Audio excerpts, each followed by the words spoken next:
दोस्तों, यदि हम शेयर मार्केट में निवेश करना चाहते हैं, किसी कंपनी से जुड़ना चाहते हैं, अपना पैसा लगाना चाहते हैं, तो उस कंपनी का प्रॉफिटेबल होना बहुत ज़रूरी होता है।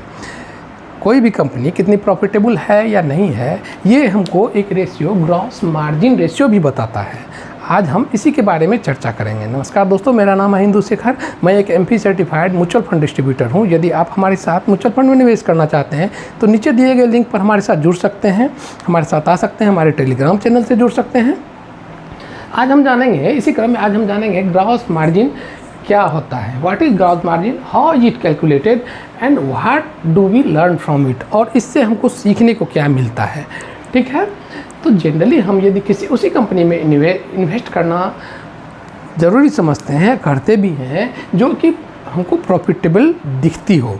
ठीक है, तो ये एक प्रॉफिटेबिलिटी रेशियो है। ग्रॉस मार्जिन को जनरली हम प्रॉफिटेबिलिटी रेशियो भी कहते हैं। इसको निकालते हैं gross margin equal to revenue minus cost of goods sold and by revenue. तो रेवेन्यू एक टोटल सेल्स भी है, रेवेन्यू क्या है, टोटल सेल्स भी है, और कॉस्ट ऑफ गुड्स सेल्स क्या है, एक्सपेंस है। कॉस्ट ऑफ गुड्स सोल्स हम इसको एक्सपेंस भी कह सकते हैं। ये दोनों चीज़, रेवेन्यू और कॉस्ट ऑफ गुड्स सोल्स, हमको कंपनी के इनकम स्टेटमेंट से मिल जाता है। ठीक है, सपोज दैट, उदाहरण के तौर पर हम देखते हैं कोई ABC लिमिटेड कंपनी है, रेवेन्यू उसका 1944 करोड़ रुपीज़ है और cost of goods sold 1014 crore rupees है। तो इसका ग्रॉस मार्जिन हो जाएगा 1944 माइनस 1014 डिवाइडेड बाय 1944। कहने का मतलब यानी 0.478 इसका क्या हुआ, ग्रॉस मार्जिन। इसको हम परसेंटेज में यदि कहेंगे तो 47.8 अप्रॉक्सीमेटली इक्वल टू 48%। इसका क्या सिंपल मीनिंग हुआ, इसका मीनिंग हुआ revenue minus direct cost of product equal to 48%। कहने का मतलब यानी 100 रुपीज़ यदि इसका रेवेन्यू है तो, और इसका एक्सपेंस यदि 52 रुपीज़ है, तो इसका ग्रॉस मार्जिन 48 रुपीज़ हुआ। इसके पास 48 रुपीज़ का रिजर्व हो गया।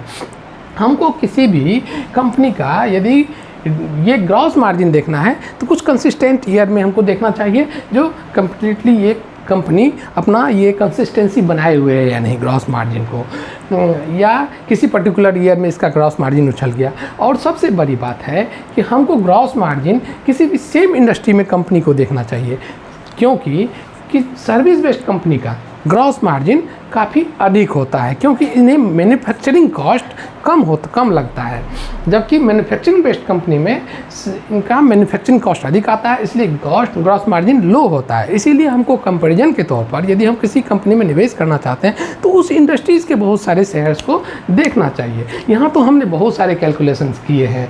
ये सारे चीज़ हमको डायरेक्ट ये परसेंटेज के रूप में ग्रॉस मार्जिन हमको बहुत सारे वेबसाइट्स हैं जहाँ की अवेलेबल रहते हैं, जैसे moneycontrol.com, screen.com। यहाँ पर हम जाएंगे तो हमें ये सारी चीज़ें मिल जाती हैं। आखिर ग्रॉस मार्जिन किस पर डिपेंड करता है? ग्रॉस मार्जिन कोई भी कंपनी अपना ग्रॉस मार्जिन मेंटेन करने के लिए दो प्रक्रिया अपनाती है। या तो प्रोडक्ट को वो हायर रेट में सेल करती है, या नहीं तो प्रोडक्ट को मैन्युफैक्चरिंग कॉस्ट कम करती है। चाहे जो भी कारण हो, हमको इसको ग्रॉस मार्जिन हमको देखना है। ये दोनों चीज़ें हैं जिससे कि यदि हम प्रोडक्ट को मैन्युफैक्चरिंग लो कॉस्ट करते हैं तो इस पर यह ध्यान देने वाली बात होती है कि प्रोडक्ट का क्वालिटी ख़राब नहीं हो, इससे भी सेल्स प्रभावित होता है। इस तरह दोस्तों हमें बहुत सारी चीज़ों का ध्यान रखना पड़ता है। आखिर कंपनी का बहुत सारे रेशियोज हमको क्या बताते हैं। बैलेंस शीट को हमको पूरी तरह से अध्ययन करना चाहिए, और इसी तरह के इन्फॉर्मेटिव वीडियो आपके मिस ना हो तो आप हमारे चैनल को सब्सक्राइब करें, लाइक करें। धन्यवाद।